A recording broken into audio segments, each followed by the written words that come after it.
things that happen in our life. And those is the things sometimes that we got to pay attention to. But I was like, shit, I don't even know how to get, like, yo, how you get over this shit? Like, what do you do? You know what I'm saying?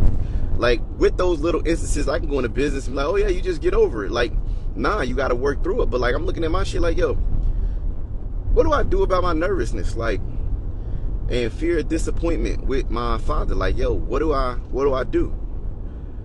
Like, I've been to marriage counseling and therapy for myself and things like that, but I never really went deep dive on this side on something I should be, happy about, but super happy, and preparing, but still a little nervous. You know what I'm saying? And it'd be like, it's little things like that in life, and I literally was laughing to myself like, man, I'm growing up because the things I'm able to identify within myself, you know what I mean, and be able to vocalize and realize where I got a problem at. Like, yo, this make me uncomfortable. Like, these are things that I'm realizing, like, in life as we grow, we gotta be able, like, I gotta be able to judge myself effectively. And that's one of the biggest blessings in life for me, is to be able to think and judge myself effectively, right? Non-biased, right? Good, bad, ugly. Like, we got to be able to judge ourselves and like, and actually, like, ask yourself, like, when's the last time you judged yourself, and not just like what you could do better or things like that, but just judging how you feel, how you deal with things, and really being analytical of yourself, of like, yo, of your pains and things that hurt you, especially as a man, right? As a man, having things that has caused pain and trauma in your life, to be able to identify it and see it rise up again. You know what I mean? And be like, damn, I gotta figure out how to deal with this. Like, how do I properly deal with it? And I think that in life, I think a lot of us, it's issues like that we gotta deal with. You know what I mean? And things that we gotta learn how to deal with, of like, yo, let me figure out how to properly deal with this stuff. Because we don't talk about it. You know what I mean? We talk about building. We talk about, generational wealth and all this shit. Like, what about actually, like, making sure we all the way a good person, and that we stable and got a solid foundation, right? I'm gonna say something, because I'm gonna say something that most people that might be a little offended by. I mean, it's gonna be fucked up, but generational wealth don't exist. Generational wealth doesn't exist, right? Like, how many of y'all know generational wealth don't exist? There is no such thing as generational wealth. And you'll never be able to establish generational wealth. It'll never happen.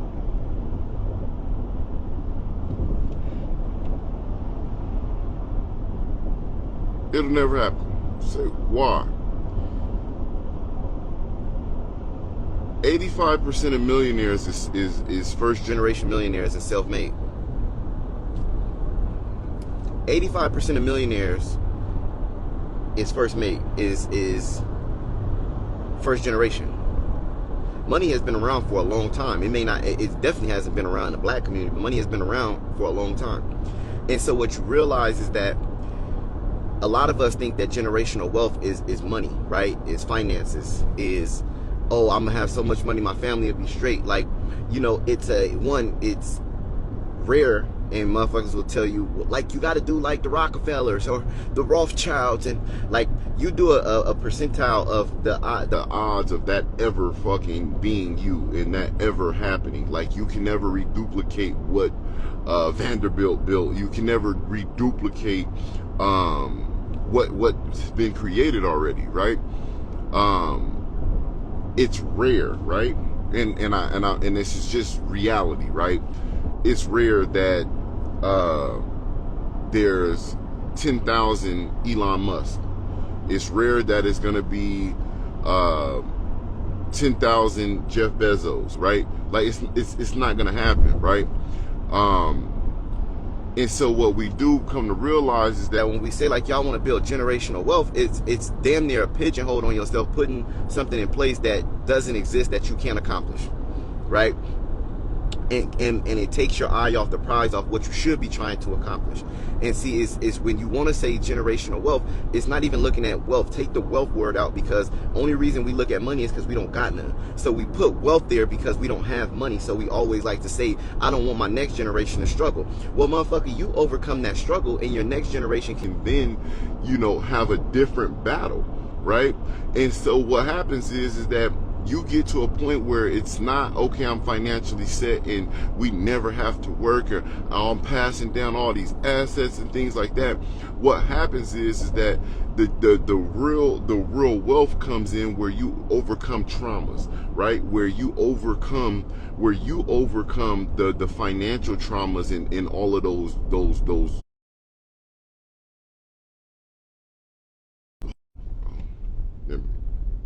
Okay, can you hear me? I'm back. Right? You overcome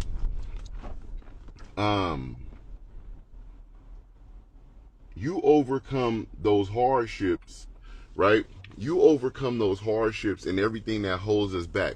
So we have, oh man, I couldn't afford this when I was growing up. Okay, well, when you get to a point where it's not about you gotta go and make 100 million, right? Because then that puts the goal line so fucking far.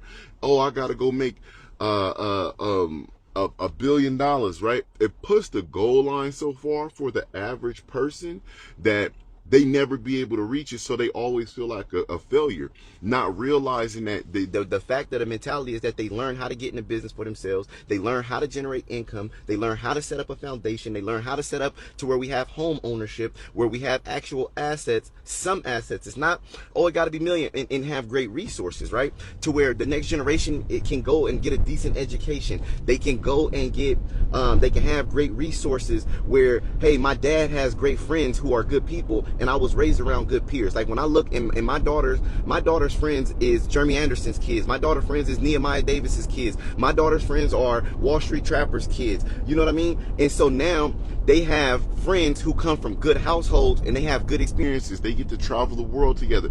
They don't deal with the traumas that I dealt with, but that does not mean that they're gonna go out and be millionaires. They're not looking to make money. I was broke. I was looking to make money. Money was my trauma. The traumas that the next generation will have and the things that they got to overcome with, maybe daddy wasn't there enough. Daddy didn't spend as much time with me as I would like to. You know, it's going to be different things that the next generation will have to, that my kids will have to overcome, that will be their traumas and the things that they got to deal with. And we be looking like, yo, generational wealth. It's like, nah, it's not a money thing. What happens is that it gets to a point where you want to realize that we just got to overcome the next generation. Just need to be prepared to deal with the battles that they gonna deal with, that you're gonna put on them. Okay, cool, we got money. It's a whole new world that you're gonna have to deal with, but you don't have to fight, oh, I gotta be an entrepreneur and I gotta be a super hustler. Like, nah, your broke ass daddy did, because nigga, he didn't have shit. You see what I'm saying? Like, I didn't have money, so I didn't have opportunity, so I had to go create the opportunity so you can have a fair chance at life and an opportunity to be who you are and be what you want to be. And it's not, oh yeah, you gotta go be some extraordinary this. No, you need to be a good person. Like, generational wealth for me is like, yo, I need my kids to be good people in society. I need them to not cause harm and make the world a better place some way, somehow, but do what they love. I don't give a damn if you want to be a backpacker. You see what I'm saying? Like, I don't care if you want to be a backpacker and travel the world. Do whatever it is that makes you happy. But as long as you can make good, wise decisions, you can recreate, you can continue to build our family out and give experiences and just let our family grow and see the world and be of good essence. You see what I'm saying? And that's what I asked for. But that's, people be like, yo, generational wealth. It's like, yo, you looking at your own traumas. It's like you growing up saying, yeah, man, like when people tell their kids, like, yo, when I was growing up, all the things that I didn't have and the things that I went through, you got it good. No, nigga, that was your fucking parents' failures. Like, you know what I'm saying? Like, your mom wasn't shit and was fucked up. Like, that ain't got nothing to do with the next generation. That ain't got nothing to do with your kids. Oh man, when I was growing up, man, we used to goddamn drink Kool-Aid out of a mayonnaise jar. Like, nigga, you don't keep them traumas to yourself. They don't even know what the fuck that is or what it looked like. Why would you pass that on to them to make them feel like, oh, what you doing is better than what you had? Like, no, just set the example, right? Just set the example of what life is. And that's all that matters. Leave your traumas and your shortcomings in the past. Don't pass that shit down to the next generation. Don't pass that down. You know what I mean? And like, because see, that's things that, like, for me growing up, like, my mom didn't have the best. My mom grew up in project housing and things like that, but she never really passed down her, like, all her shortcomings or things that she went through. Like, when I was growing up, she didn't pass that down to me. It was always like on some shit, this what we doing, like, we setting a standard. You know what I mean? Like, shit, we go shopping, you can get clothes, you can do this, we gonna figure it out. Like, even if it was rough for the sense that we was in, she wasn't passing down things, and I don't know her childhood traumas of like how, oh, it was fuck, we used to do this, and it was like, I don't really got millions of those stories. That wasn't something that was held over my head that I had to live with and be like, oh, I should be grateful for what I have. No, no, no, that ain't how it works. You know what I mean? And especially not for growth. And so as we build, like, we gotta realize, like, as we building and we growing, don't be looking and saying, yo, generational wealth, like, man, that shit fake. Don't let these people play you out of position and move the goal line so far back that you can't get to it. Because you gotta be equipped with certain tools and resources to actually finish a fucking race. Right? To be able to finish a race, you got to be trained a certain way. You got to have resources. It's like, nigga, get out there and like, yo, yeah, we gonna go, we about to do a 100 mile bike ride, and somebody come out there on a fucking Huffy. Right? Somebody come out there on a Huffy. It's like, yo, that bike, you're not gonna make it, bro. Like, that bike is not equipped. If anybody know bike riding, right? It's like the bikes that you ride, the outfits that you have on, the bike has to be almost like custom for your body, for your height. Like, the bike is customized to you. You know what I mean? Like, for your height, the bike be super lightweight. It's a lot that goes into it. And what'll happen is that if you are not equipped and don't have the right tools, you're not gonna be able to compete. You know what I'm saying? You are not gonna be able to compete. But so that's things that I just want y'all to be kind of aware of as we building, and people be like, generational wealth. Like, don't let them trick you.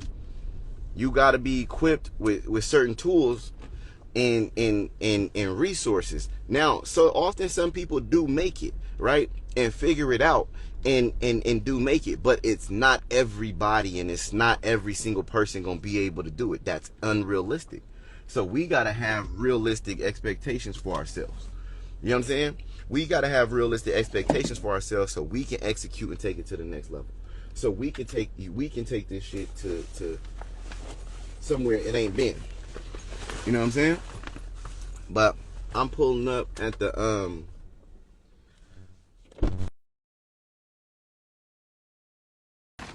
outside, go get this workout in. You know, non-domesticated shit. So, yo, what's poppin'? Huh? Look, y'all, we out here getting this work, man. My brother out here. I don't know what the fuck I done signed up or what I'm getting into. Right? But we got chains and shit. This that non-domesticated workout. This why them other boys in that 60-day challenge don't stand a chance. All right, this why they don't stand a chance.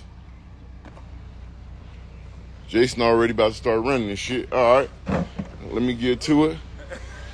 We got to get it in. What's up, boss? How you feeling? I'm good. I can't complain. All right, listen, man. We outside work. So, tune in with y'all. Let's get to it. I should have went live and let y'all see us work out. But, all right, let's get it.